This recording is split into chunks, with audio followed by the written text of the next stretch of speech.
पूरा ट्रक का पूरा गड़बड़ है यहाँ। हदीस में हमारे नबी ने फरमाया कुल्लु मुस्किरिन हराम, हर वो चीज जो नशा पैदा करे वो हराम है। तो किसी भी धर्म के अंदर जिस तरीके से आतंकवाद किसी धर्म के अंदर नहीं है, लोगों के अंदर आतंकवाद होता है, ऐसे ही नशा भी किसी भी धर्म के अंदर नहीं है, लोगों के अंदर नशा होता है। तो इससे हमें सिर्फ मुसलमानों को नहीं या हिंदुओं को नहीं, पूरी दुनिया को इससे आजाद कराना।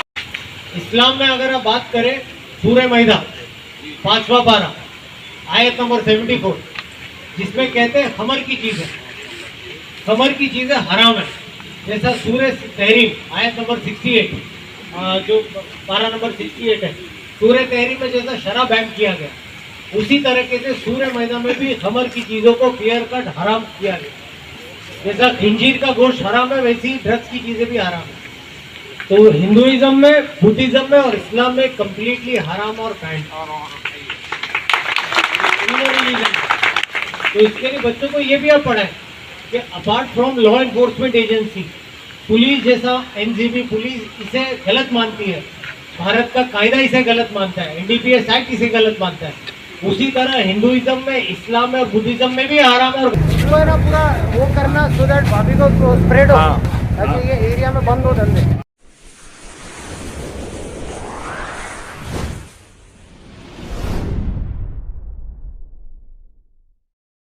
जय हिंद, जय महाराष्ट्र। मैं मेहमान नूरैन ज़ैनब मुंबई एक्शन न्यूज़.com की तरफ से आप सभी का स्वागत करती हूँ। Top about drugs anti drugs awareness season Andheri east मोगरा पायरा में, जिसको आयोजित किया गया था एनसीबी के सीनियर ऑफिसर और हम सबके चहीते superhero Sameer Wankhede sir ने क्या कहा था, चलिए आपको दिखाते हैं। एक महीने बाद में मैंने 1 टन 1000 किलो पकड़ा नांदेड़ में। मैन्युफैक्चरिंग था अफीम का 1.1 टन। मीडिया ने बिल्कुल नहीं चलाया, पब्लिक को भी नहीं मालूम, लेकिन जहां पर 1 ग्राम पकड़ा गया वो पूरे हिंदुस्तान को मालूम पड़ा। तो पब्लिक वो ही सुनना चाहती है, मीडिया भी वही चलाती है जिसमें फेस वैल्यू है। तो इसके लिए आपको अच्छे काम पता नहीं चलता कि हम लोग क्या करते हैं। आज अगर आप देखेंगे यही इलाके में, सबर्बन मुंबई में, हमने 13 से 14 गैंग खत्म किए थे 2021। वो गैंगस्टर लोग के नाम लेके उनका नाम फेमस नहीं करना चाहता हूँ, लेकिन बड़े बड़े गैंगस्टर्स को फिनिश किया जो अभी भी जेल में है। तो उसके लिए पब्लिक मीडिया को वही पता चलता है जो गॉसिप, ग्लैमर, वो सब चीज़ें। लेकिन बाकी के जैसा कि मैंने आपके आने के पहले भी बताया, 2021 में एनसीबी मुंबई ने 357 अरेस्ट किया था। उसमें से सिर्फ 2 या 3 लोगों का नाम याद है, बाकी के लोगों के नाम याद नहीं है, होना भी नहीं चाहिए। ये गंदे लोग हैं, पता नहीं चलता लोगों को। अभी जैसा कि लोग और भी टिप्पणी करते हैं, 3000 मुंद्रा में पकड़ा गया है, महाराष्ट्र में क्यों नहीं पकड़ा? अरे लेकिन पकड़ा ही गया है ना, हम नहीं पकड़ा है, तो एजेंसी ने ही पकड़ी है, थोड़ा तो नहीं है। तो लोग वही एक अलग पॉलिटिकल का भी मुद्दा बनता है, लोग वही सुनना चाहते हैं कि उनके फायदे की बात है।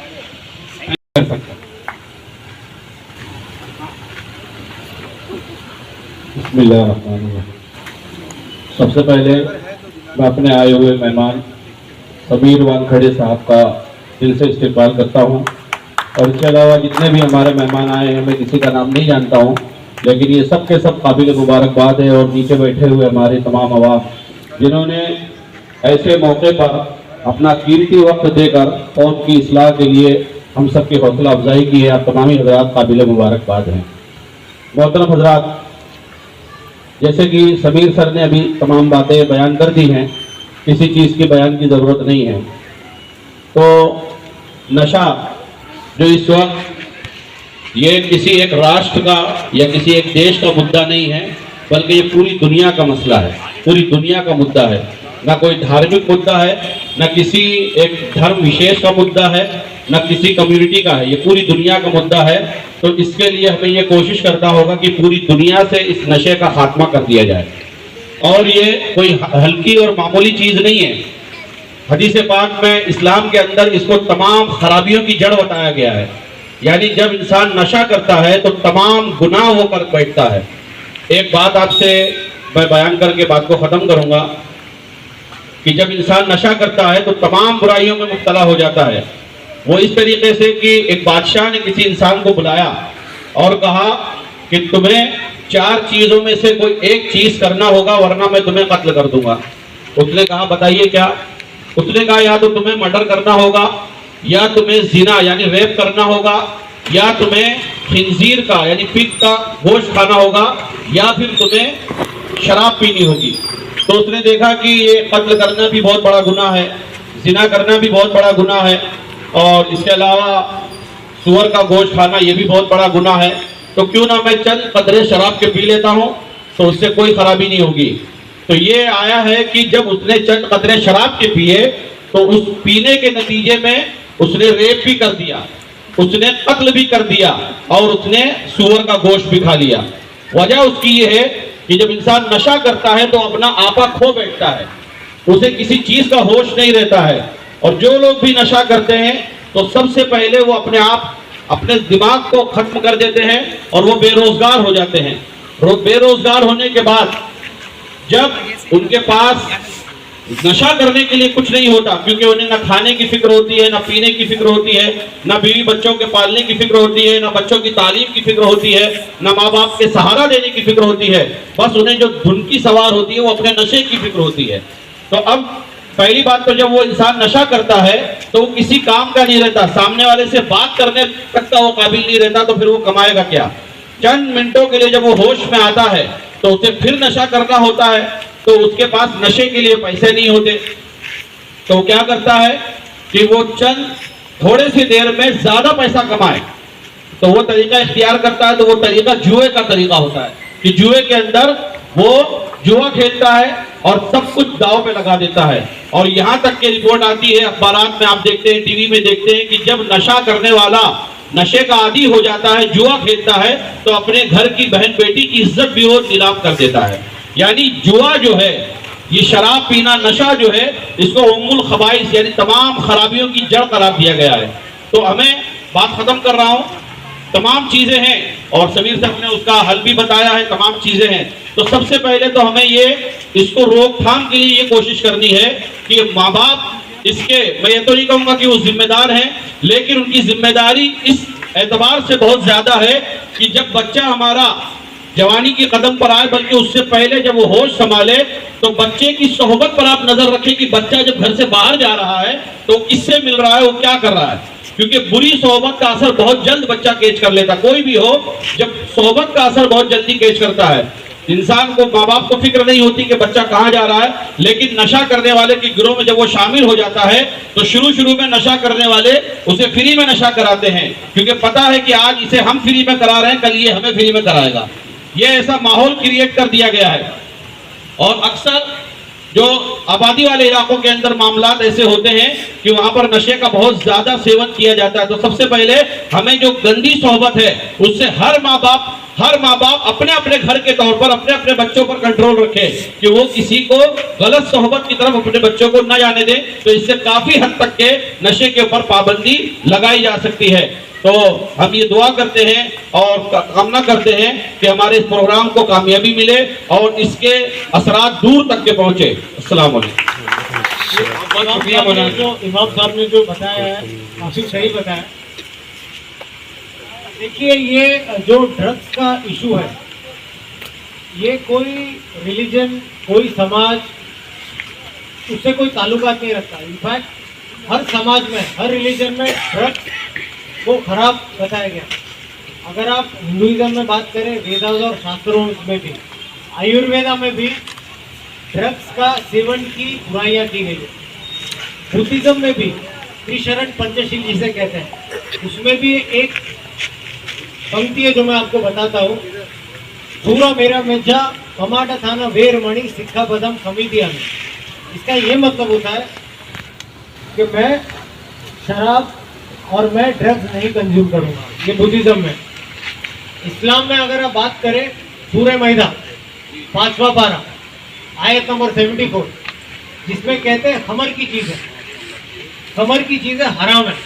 जैसा सूरह तहरीम आयत नंबर 68, जो पारा नंबर 68 है, सूरह तहरीम में जैसा शराब बैन किया गया, उसी तरीके से सूरह मैदा में भी खमर की चीजों को क्लियर कट हराम किया गया। जैसा खिंजीर का गोश्त हराम है, वैसी ड्रग्स की चीजें भी हराम है। तो हिंदुइज्म में, बुद्धिज्म में और इस्लाम में कम्प्लीटली हराम और बैन। तो इसके लिए बच्चों को ये भी आप पढ़ाएं कि apart from law enforcement agency, police जैसा एनसीबी पुलिस इसे गलत मानती है, भारत का कायदा इसे गलत मानता है, एनडीपीएस एक्ट इसे गलत मानता है, उसी तरह हिंदुइज्म में, इस्लाम में और बुद्धिज्म में भी हराम और गलत चीज है। सही सही। कल इसी तरीके से जुम्मा में जब हमें पता चला कि आप आने वाले हैं, ऐसा प्रोग्राम है, तो अचानक हमने इसी नशे के खिलाफ ही जुम्मा में भी तकरीर किया। तो कुछ लोग ये कहते हैं ना कि जैसे कुरान के अंदर खम्र का लफ्ज आया है, तो खम्र का माना शराब होता है लुग़वी तौर पर।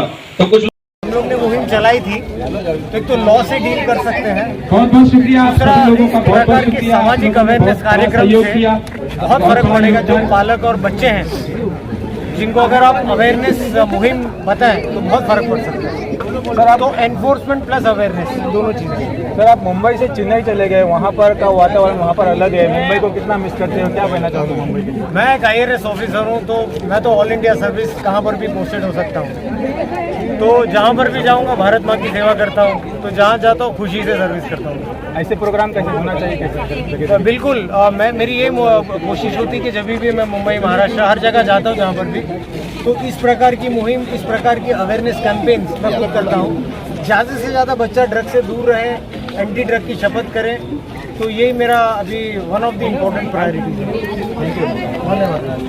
बच्चे लोग को थोड़ा बेटा आइडिया, इधर पूरा ड्रग का पूरा गड़बड़ है यहाँ।